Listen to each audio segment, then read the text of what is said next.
Good afternoon, everyone. What an extraordinary afternoon we find ourselves here amidst this dynamic partnership here. I'm Eric Doa, the Deputy CEO over at Detroit Integrated Health Network. It is a pleasure for me to stand before you here in this extraordinary partnership that has been worked through and ushered by some extraordinary people. For sure, the city of Detroit, the Detroit Police Department, have all had some extraordinary folks working on this project here. You know, in recent months, we've had some challenges for sure with the folks we serve, and I'm talking about folks with mental health challenges. In the city of Detroit alone, D-Wing provides services to over 40,000 people. What an outstanding thing that is. But, you know, in recent months, whether contact has been made by law enforcement, those contacts haven't always been positive. And as we look across the nation, as we look just across Michigan, period, it became apparent to us that we needed to do something about that. And the great leadership of men and women, men who you see before you here, Chief Craig, Mayor Duggan, of course our chair there, Mr. Bernard Parker, just gotten together, you know, to make something happen. And these are men of action. But behind them have also been some extraordinary women as well who made all this happen. So we find ourselves here to talk about this partnership. And this partnership has been one that we've looked across for best practices across the nation to see how folks have been dealing with behavioral health challenges. We have those who, as you would hear, referred to as familiar faces, folks who find themselves in our emergency room departments far too often than not. We also have those folks who come into contact with the police far too often than not. Many of them sometimes show up in the Wayne County Jail. Again, over 84% of folks in the Wayne County Jail, just misdemeanor charges alone, have behavioral health challenges. We also find ourselves in the midst of folks who flood the Detroit police dispatch lines with thousands of calls each month. And all of those calls, the fine men and women of the Detroit Police Department respond to those calls. And they respond not only because it is their duty, because it is the right thing to do, and they have been outstanding in doing so. But at the same time, those calls can certainly be placed on folks who are in more dire needs of them. And that's some of the things that we have indeed had this partnership put together to solve. We also have a homeless population here. Now, folks, make no mistake that not everyone who has behavioral health challenges is certainly homeless. That is not the case. But we do know that people with behavioral health challenges, you know, find themselves homeless at times. And so this partnership has also been geared to solving that, and you will see all of the hard work that has been put together as a result. But, you know, you are certainly not here to hear from me. You're here to hear from the leaders, the folks who have come about with these great ideas, and then the folks who have guided those ideas through to make something happen. So that it is with great pleasure that I introduce to you a man who has been so outstanding for this city, who've done just awesome things. You know, it is said that Mayor Duggan comes up with great ideas, and when he comes up with those ideas, he wants to see them executed. And this was just one of those ideas that he came up with, working with the chief and working with Mr. Parker, the chair, that we've been able to deliver on. So without much ado, I welcome you and welcome to the podium, Mayor Mike Duggan. Well, thank you, Eric. And in this case, the great idea was Chief Craig's. From the time he and I started together, Chief Craig continually talked to me about the fact that the police department in Detroit and across the country has become the de facto mental health agency far too often. And of course, in Michigan, going back to the 1990s, with the shuttering of residential facilities, the Detroit police have found themselves being mental health care workers far too often. The chief was joined as an ally when Councilmember Roy McAllister got elected. Councilmember McAllister had a career in the police department first, and he immediately took on the mission of chairing the City of Detroit Mental Health Task Force. Anybody who has been in uniform knows the enormous challenge that the mentally ill pose to police officers who are trained in law enforcement. And in a case this last fall, I normally drive the city on Saturdays to see what's going on, and one Saturday last fall, there was a woman on a main street, totally naked, who was giving herself a sponge bath. Chief Craig happened to be out of town, and I called Assistant Chief Todd Bettison, and I said, would you please handle this sensitively? Police car showed up a few minutes later. As soon as it pulled up, the lady climbed right into the back. They handed her a blanket, and she said, oh, thank you, I need to go to the Psych Crisis Center. And they drove her. But you think about this, and that when the mentally ill turn to the police as a response, the system is broken. And so we saw a lot of rhetoric and debate that I thought was misguided. Things like defund the police, move the money to mental health. We don't need less funding for the police department. We need more. We also need more funding for mental health. And again, while these slogans sound interesting, the city of Detroit doesn't operate mental health services. In Michigan, mental health services are funded 90% by the state, and in Wayne County, they're operated through DWIN. And so there wasn't a program in the city for us to move the services to.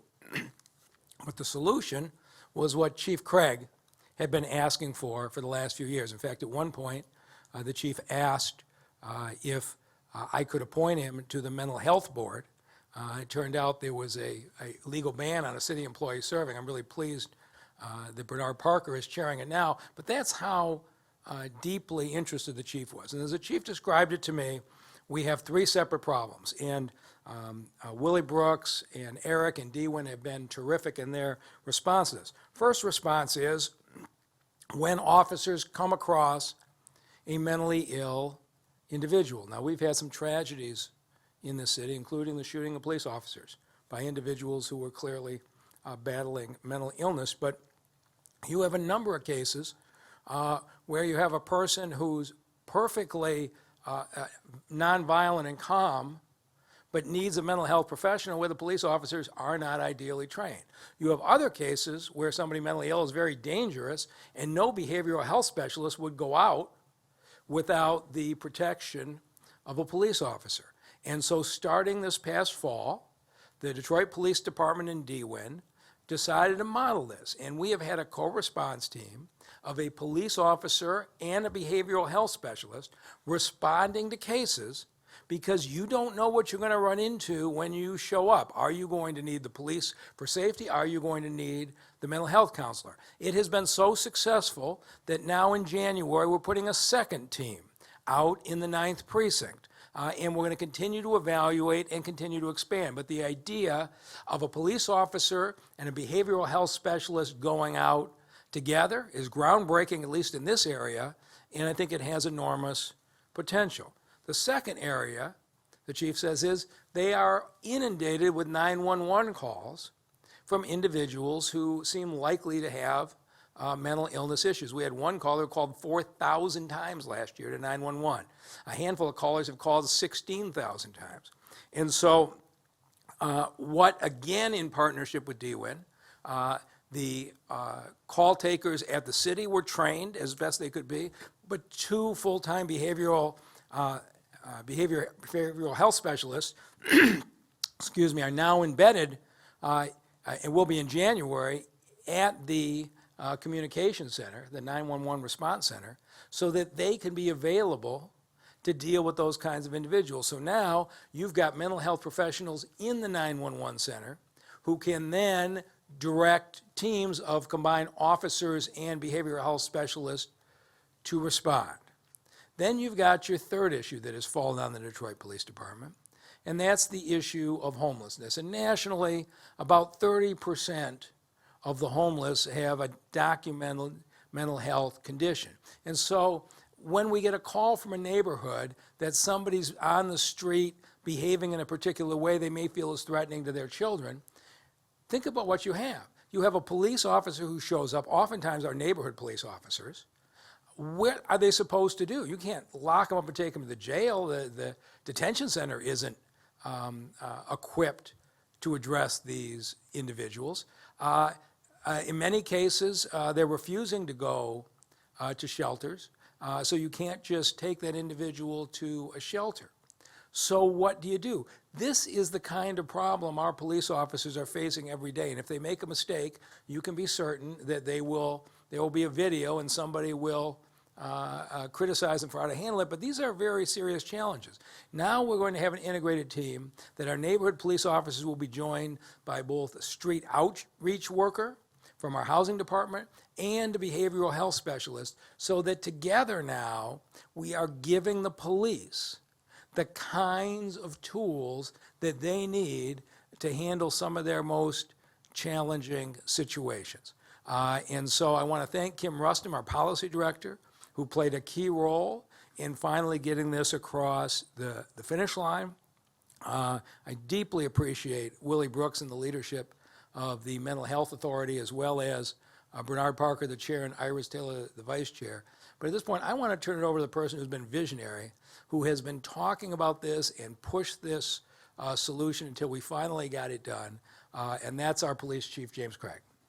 Thank you, Mr. Mayor. I appreciate that, and thank you. Thank you, everyone.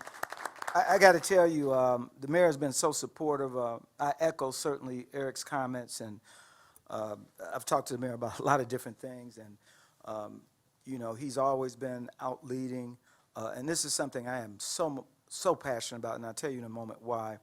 But I want to first start by acknowledging members from our Detroit Police Commissioner who are here today. Thank you for your partnership with this very important issue. Certainly our council member, thank you, and as the mayor indicated, you know, someone who served many years in this uniform, you understand the challenges and demands.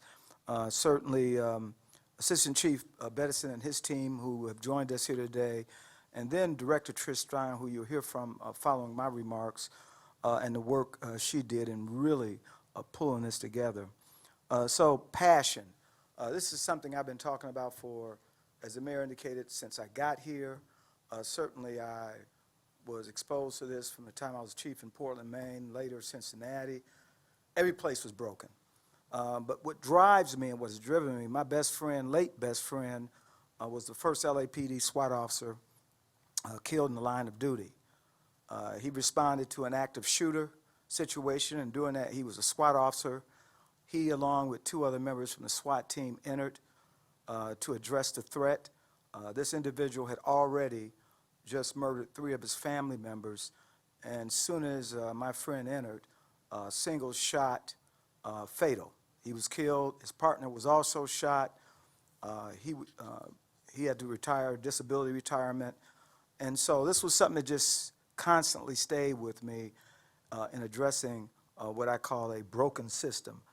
This individual, like so many that we talk about, had been in and out of treatment, and it just didn't work. It became a tragic situation all around. So, yes, I'm very passionate, but, you know, I believe that this partnership, this one here, with DWIN, Detroit Police Department, is the solution.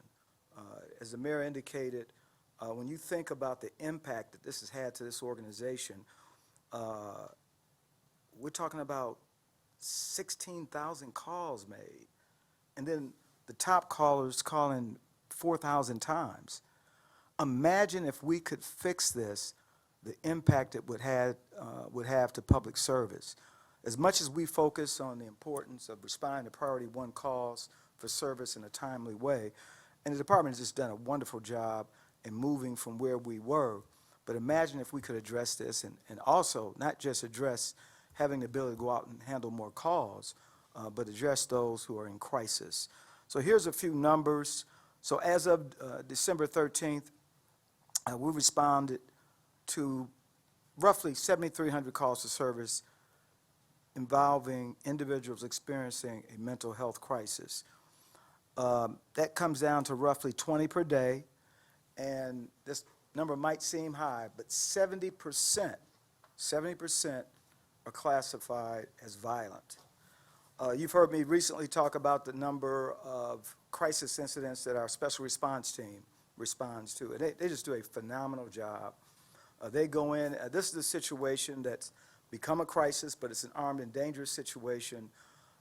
But between our tactical response as well as our negotiators, just phenomenal work. 32 this year, 32. And over the last week, they have been stretched where they have handled, in one day, I think it was Thanksgiving, they handled 2 armed situations. So, for example, I'm going to talk about a few of the short stories.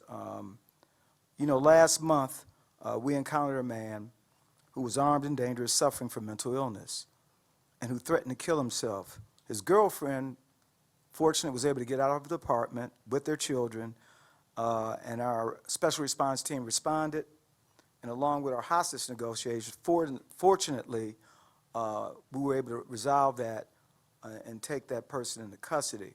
I really involved myself in these kind of calls, and I actually got thanked by my SRT team because I ask a lot of questions. And I wanted to know about this individual, and he had a relationship with his mother. And of course, when we're in these high-risk situations, we're not going to bring the mother up in our armored vehicle. We're not going to bring, her to the front door.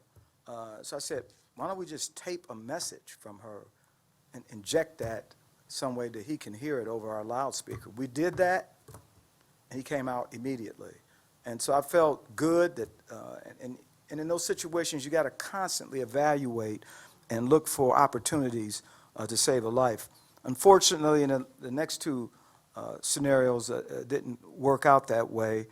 Again, early last month, we encountered another person suffering from mental illness who had went into the southwest area and just began firing at a house. After he shot the house up, he then went home, and he knew he was in a crisis. He told his family, look, I need help. So he goes to the crisis center. He goes in there. He stays there every bit of 2, maybe 3 hours at best. And he could see that he wasn't going to be treated. And according to his sister's boyfriend who picked him up from the crisis center, he told him, says, right in front of the doctor, if something happens, you're the blame. And he left, and as he predicted, he went back to that same house he shot up 24 hours earlier, fired more shots. Ultimately, the Detroit police got involved. We ended up in a high-speed pursuit, which we terminated the pursuit. We re-engaged him when we saw his vehicle later. He began firing shots at our police officers. At the time that he crashed his vehicle and continued to fire, we returned fire, and certainly, tragically, he succumbed to the injuries. And then lastly, another one that I want to briefly talk about, and this was in late October, we encountered yet again another very armed and dangerous suspect, 9-hour standoff, in fact. Not like the one we had a year earlier where it was 3 days, again with a mentally ill suspect. But a 9-hour standoff, he wouldn't release his girlfriend. It was extremely clear, and we believed that he was going to take her life. We had a view, and one of our sharpshooters assigned to the special response team was able to save the lady, but unfortunately, the person suffering was tragically and gravely wounded. So when you look at 32 incidents, and I got to tell you again, I just want to emphasize the level of training. I believe that this partnership, this collaborative relationship, is going to be that thing that's going to be able to allow us not only to have more time to deal with other issues, but also save lives in a very proactive instead of a reactive way, because right now, as it stands, we react to situations, and sometimes they don't always come out the way we would hope for. So with that, I want to introduce you now to Director Trish Stein, who has just provided so much leadership in moving this forward. And with that, Trish. All right, Thank you, Chief. Good afternoon. As the mayor and chief really talked about a lot of these details from a high level, I'm going to spend just a brief moment talking through some of the details of this partnership, which we are very excited about, and talk through the three components that bring together the partnership. So the first one is the crisis intervention team co-response. This is what the mayor talked about, was having the behavioral health specialist, which is from the DWIN provider network, paired with our mental health trained officers. And they do three things. They respond to the nonviolent mental health runs, which the chief talked about. On average, we get about 20 per day. They will reactively respond to those runs. They will also proactively respond to hotspot locations. These are locations where there might be individuals that are suffering from mental illness, that have substance abuse disorder, and that need well-being checks. And then third, they will also follow up with familiar faces, which you heard Eric talk about. These are the high utilizers of emergency services. These are individuals that as a police department, EMS, DWIN, we're familiar with, the jail is familiar with. So they will proactively follow up with this group of individuals, check again on their well-being, connect them to supportive services, which hopefully will improve the quality of life. All of this is founded on training that we've been doing with our partners at DWIN. Annually, the Detroit Police Department trains 200 to 300 officers in mental health first aid, which is a national best practice. Adding on to that, a national best practice is 20% of all of our officers that are in a patrol function that respond to police runs will get CIT training. That's Crisis Intervention Team Training. This really is a community approach. It's a wraparound approach dealing with individuals with mental health challenges, and it's in collaboration with providers, outreach workers, and our officers. So this is the foundation that our first approach, as the mayor said, we've been operating in the downtown area. We'll branch out to the 9th precinct in January, and then by the end of 2021, we'll be in the Northwest Detroit in the 8th and the 12th precinct. Our second component is 911 integrated response, which both the chief and the mayor mentioned. This will have a clinician, a behavioral health specialist, embedded in our 911 call center. And as you heard the numbers, it's our top 9 callers. These are individuals who have a very high utilization of our 911 call center. They call on average, just this year to date in 2020, on average 50 times a day. Now, the nature of their calls really would be better handled by a clinician.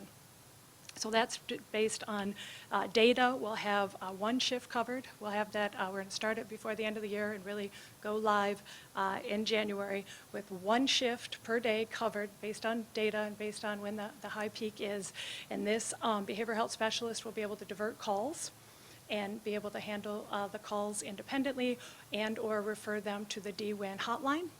They'll also deploy runs, which is to the crisis intervention co-response unit. And then they'll also proactively follow up with the high utilizers, the familiar voices, if you will, the folks that call in a repetitive nature. They'll follow up with them and check to make sure that they've been connected with a provider, they've been connected with services that they need, and ensure that they are following up with what's been prescribed. This is also based on training that we've been doing with DWIN. 90 of our dispatchers and call takers have been trained to date.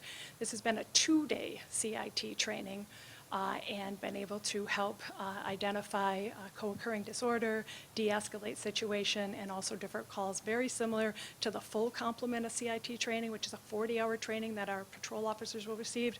Our call takers have got a 2-day training, and in January and in the beginning half of 2020, we'll make sure all call takers are trained on a very regular basis to keep their skills up to date. The third component is the Detroit homeless outreach.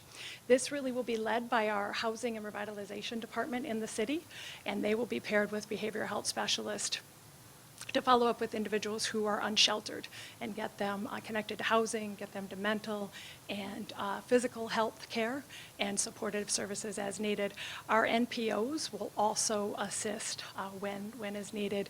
All of the homeless advocates will be trained in CIT, and they also will make sure that they have the rest on. The whole effort is built on a foundation of the Office of Internal and External Affairs, which the chief has announced earlier this fall, and is led by Captain Tanya Leonard Gilbert, who is here with us today. This office really will further bridge the gap between the community and the police department, in addition to improving mental health outcomes, not only external mental health outcomes, but internal as well. They lead our peer support for DPD members and ensure that our members are trained not only in the mental health first aid, CIT, finally, the goals of this whole initiative is really to improve response to individuals experiencing mental health challenges, to strengthen our community trust, and to increase officer safety. And with that, I will turn it over to our partner and my councilman.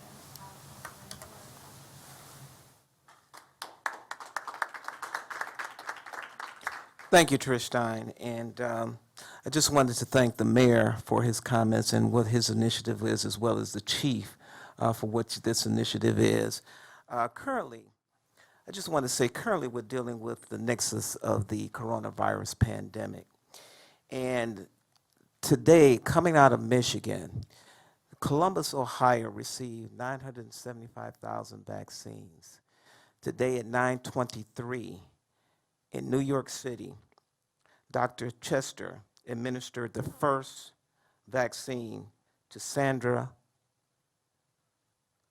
Lindsay in New York City. This is going to begin the start of condemning this pandemic, as well as getting our livelihood back in order, bringing it back to normalcy. But also, we're dealing with the mental health. During the years, as the chief has stated, as the mayor has stated, my years and my tenure with the Detroit Police Department, that has always been an issue within our communities. And during the time when I was running, there was a lot of tragedies that happened. And when they started doing an analysis of the people that were committing these tragedies, it was found that the majority of them had mental health challenges. And so therefore, that is why I began to state that I would start the mental health task force with the city of Detroit. Because just the simple fact that the people that live in the city of Detroit, everyone wants treatment. Everyone who goes from the common cold to the coronavirus vaccine will receive some type of treatment. Well, the same thing is necessary for those with mental health challenges. And it's also the same for, we have heard so much this year about, as the mayor has stated, defunding the police. Myself and the chief have had long talks about this. Again, it is not about defunding the police, but putting measures in to assist the police. And I think this partnership will definitely bring forth that avenue as far as assisting those that are out there that are having mental health challenges, because it is something that we will have to address. And normally it is our Detroit police officers that are the first to address it. And with this partnership, this is something that is long overdue. And the chief, again, I can't thank you enough for putting this, and the mayor also, and everyone else that is involved with this, for putting this program together. Along with my coordinator for the mental health, Susan Gardner, I look forward to working with each and every person involved with this, with Mr. Andre Johnson, who is the executive director for Detroit Recovery for substance abuse. That is also a factor as far as dealing with our mental health challenges. Working with Kevin Fisher and NAMI as far as what he has done as far as crisis intervention. Working with the administration, because this is a citywide concern, and each and every one of our citizens, especially those with mental health, is our concern. Working with the Detroit Police Department, for incarceration is not the answer or the cure for mental health. But this partnership will assist our officers in crisis intervention, and we look forward to that.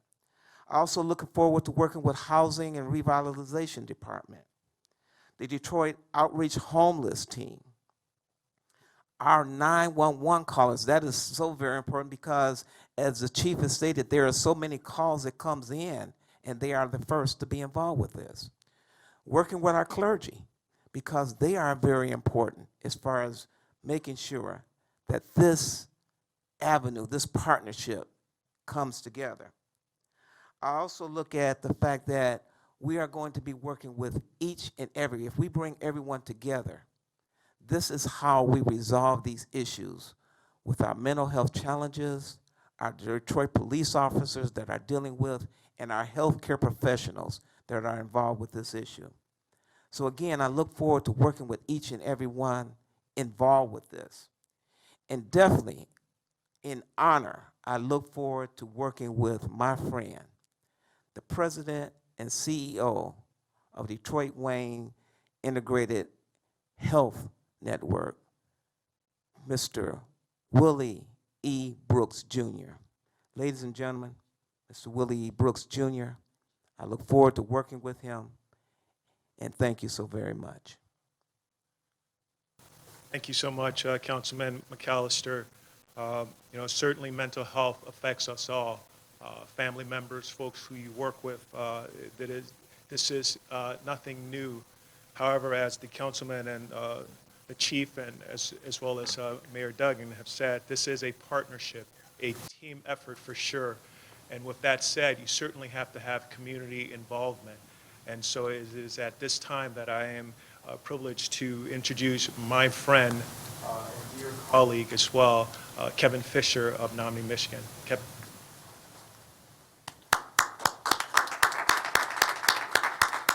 Thank you. Simply put, crisis intervention team training saves lives.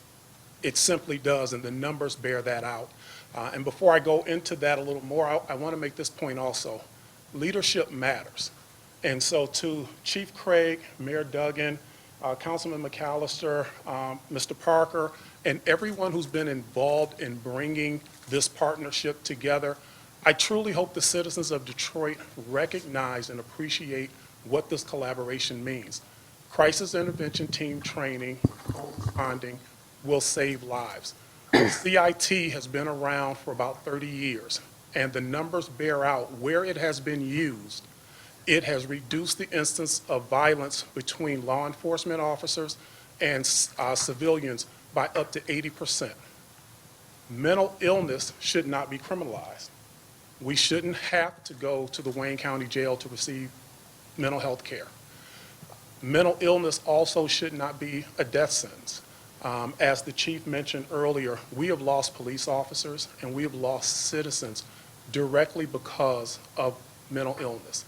And as an advocate, I must say, and most advocates don't like to say this, untreated mental illness can be dangerous. And that's why we need the co-responder program. We don't want to send behavioral health professionals out there on their own. This is the safe, responsible way to do it. It was said earlier today, I believe by Mayor Duggan, 30% of our homeless population lives with mental illness. 46% of our homeless population lives with a co-occurring diagnosis, which means they have a mental illness and likely a substance use disorder. Law enforcement officers here in Detroit and across the country have been inundated with responsibilities. They can't solve every problem. CIT is not the silver bullet, but it's a huge part of the puzzle. And again, numbers bear that out. Over the last 7 years that I've been with Menominee, Michigan, I've had the pleasure of working with Assistant Chief Bettison. Over the years, we talk frequently. We talk about concerns. We talk about solutions. Over the years, I've heard Chief Craig speak numerous times on the need for increased access to behavioral health care services and partnerships like this, because this is a solution, not the only solution, but a huge part of the solution. So I just want to commend the leadership here in the city for making this possible, for all of the officers who participate in the training, for their participation, taking seriously this training and opportunity. Many of the officers that we have trained have come back to us and told us how much this training has improved their ability as an officer, not just on mental health runs, but on almost every run they go on. Some have even told us that they utilize the training in their personal lives. Verbal de-escalation works. We just have to give it an opportunity. So again, I thank the leadership for this opportunity. I look forward to seeing how much more progress we can make, how we can improve the lives and save lives of Detroit citizens. So thank you.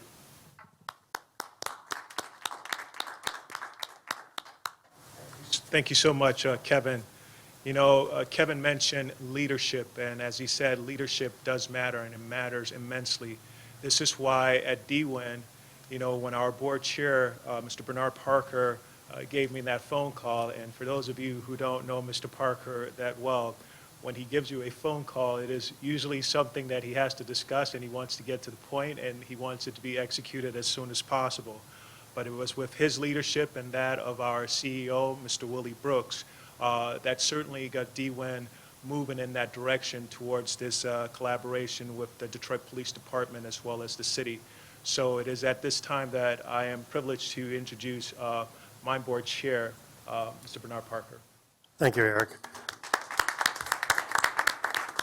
Just as a little background, back during the June, July period of this year, when a lot of protests were taking across the country, that people were raising concerns about how things were being treated as a result of incidents of people being killed across the country. You know, we looked at what can we do?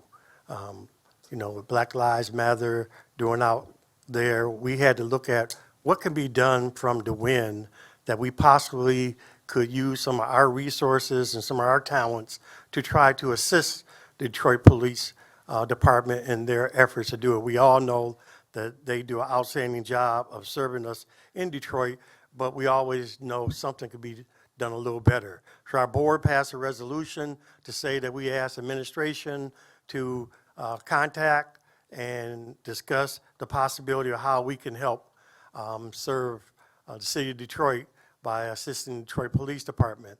I went to that first meeting, virtual meeting anyway, and I was very pleased to hear the first thing out of Chief Craig's when he spoke was he is already working on this. This is something he believes is necessary, and he had a task force and staff people that are working on doing something to assist people with mental health problems and substance abuse problems. Because he also recognized that is not the total responsibility of a police officer. So the meeting went very well in a short period of time. After looking at some of the programs across the country, we developed this program as outlined here.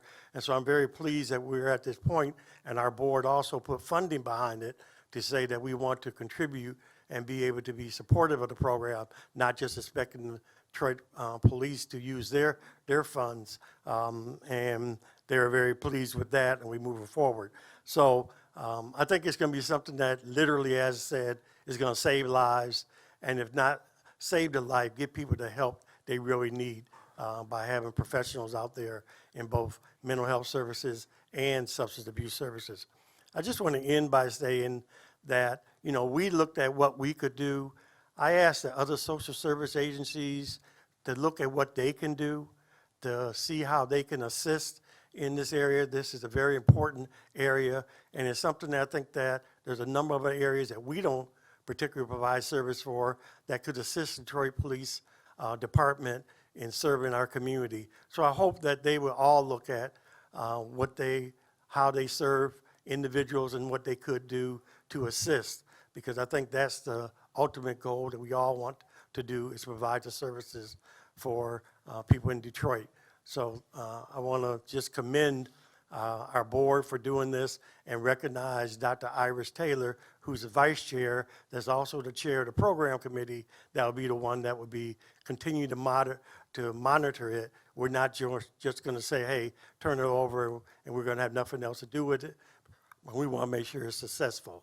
So she'll be doing that on a regular basis. Thank you very much. All right, with that, we'll take any questions.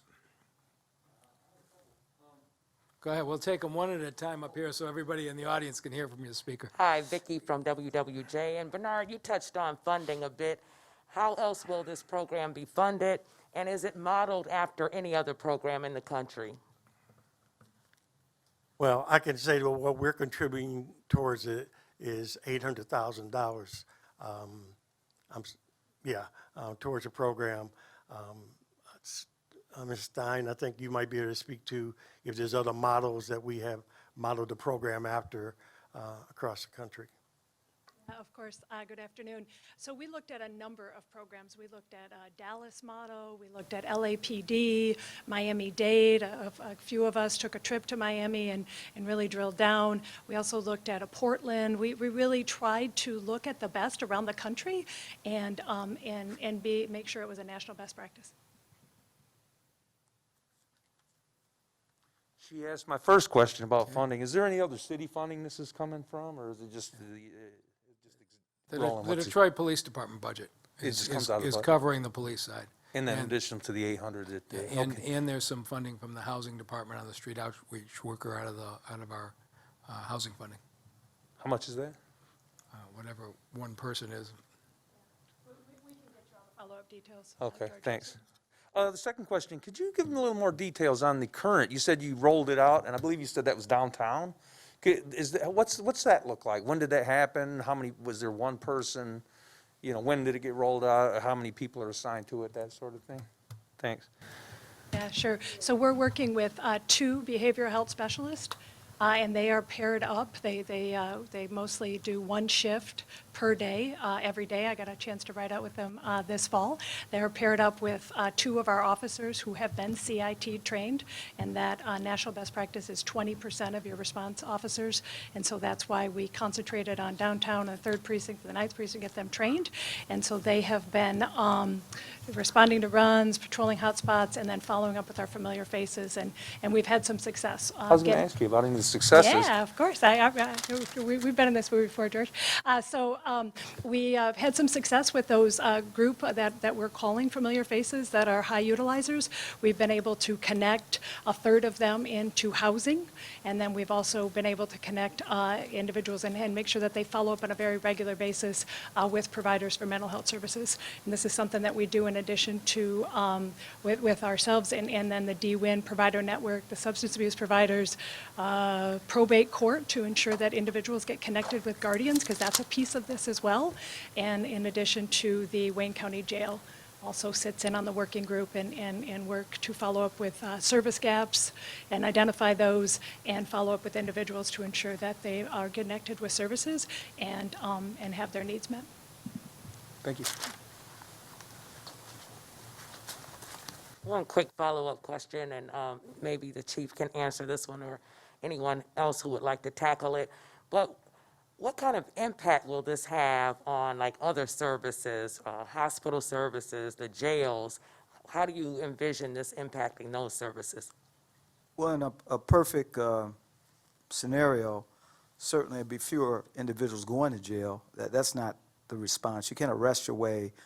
I've had conversations with Sheriff Napoleon, and as it was already pointed out, you're talking about 70 to 80% of the inmate population suffering from some form of mental illness. And so the person's released without getting the appropriate type of treatment, only to go back out into the community and reoffend. So that's a broken system.